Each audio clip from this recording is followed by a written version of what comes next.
Hello everyone, ভিডঙ্ক.com ওয়েবসাইটে তোমাদের সবাইকে স্বাগত জানাই। আমি সৌরভ দে, তোমাদের ম্যাথ টিউটর। এখানে যে প্রশ্নটি নিয়ে আলোচনা করব, দেখো এখানে আমাদেরকে একটি ইন্টিগ্রেশন এফএক্স ডিএক্স এর ভ্যালু ডান দিকে দেখো দেওয়া আছে। তো এফএক্স এর মান কি নির্ণয় করতে হবে। তো আমরা একটা জিনিস জানি কি, যে এখানে যে অপেক্ষকটার আমরা সমাকলন নিচ্ছি এবং যে উত্তরটা আসছে, এই উত্তরটার আমি যদি আবার অবকলন নিই বা ডেরিভেটিভ নিই, তাহলে আমরা এই এফএক্স ফাংশনটা ঘুরে পাবো। ঠিক আছে, তাহলে অর্থাৎ আমাদেরকে এখানে অ্যাকচুয়ালি কি করতে হবে না, এই এফএক্স ফাংশনটা যে পেতে হবে, এই এফএক্স ফাংশনটা আর কিছুই নয়, এটা হবে d d x of e to the power x by two sine x minus cos x. ঠিক আছে, এইটাই হবে আমাদের এখানে মেন নির্ণয় করার কাজ। তো দেখো এখানে এই হাফটা একটা ধ্রুবক হওয়ার জন্য আমরা ওকে সমান বাইরে মানে ডেরিভেটিভের বাইরে নিয়ে নিচ্ছি।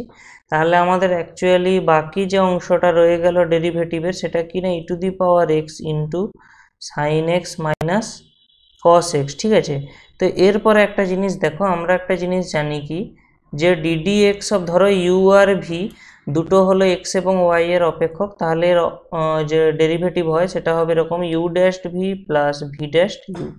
তাহলে এখান থেকে আমাদের হাফের অংশটা যেমন ছিল থাকলো, আমরা প্রথমে কি করব না, অবকলন নেব ই টু দি পাওয়ার এক্স এর, এবং এই sine x minus cos x এই অংশটাকে আমরা ধ্রুবকের মতো রাখলাম, এবং সেকেন্ড কেসে আমরা ই টু দি পাওয়ার এক্সটাকে ধ্রুবকের মতো রাখলাম এবং অবকলন কার করব, অবকলন করব sine x minus cos x এর। তো এরপরে আমাদেরকে এই লাইনটায় ডেরিভেটিভগুলো কি হবে সেগুলো ক্যালকুলেট করে পুট করতে হবে।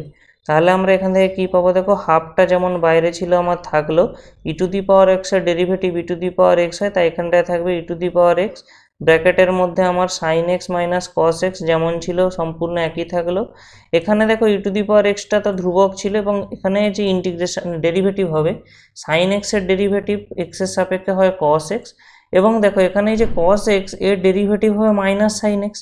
আবার দেখো তাহলে আচ্ছা, এখানে একটা লাইন এক্সট্রা করে দিই, এখানে মাইনাস সাইন এক্স এরকম এরকম এলো। এরপরে আমরা কি করব, এটাকে সিম্পলিফাই করার চেষ্টা করি। ই টু দি পাওয়ার এক্স দিয়ে গুণ করে দিলে আমরা কি পাবো না, e to the power x sine x minus e to the power x cos x plus e to the power x cos x. ঠিক আছে, এবার দেখো এই মাইনাস এবং এই সাইনের আগের মাইনাস নিয়ে প্লাস হয়ে যাবে, সেই কারণে plus e to the power x sine x. ঠিক আছে, তো একটা জিনিস দেখো, এখানে e to the power x cos x এবং e to the power x cos x এই পার্টগুলো কেটে গেল। তাহলে আমরা আলটিমেটলি এখানে অ্যান্সার কি পাচ্ছি, দেখো এখানে e to the power x sine x, এখানে e to the power x sine x, তাহলে এখানে হবে half into two e to the power x sine x. তো এই টু এবং এই টু কেটে গেলে আমাদের অ্যান্সার চলে এলো e to the power x sine x. ঠিক আছে, তাহলে আমাদের এখানে এফএক্স যে অপেক্ষকটি চাওয়া হচ্ছে সেটা হবে e to the power x sine x.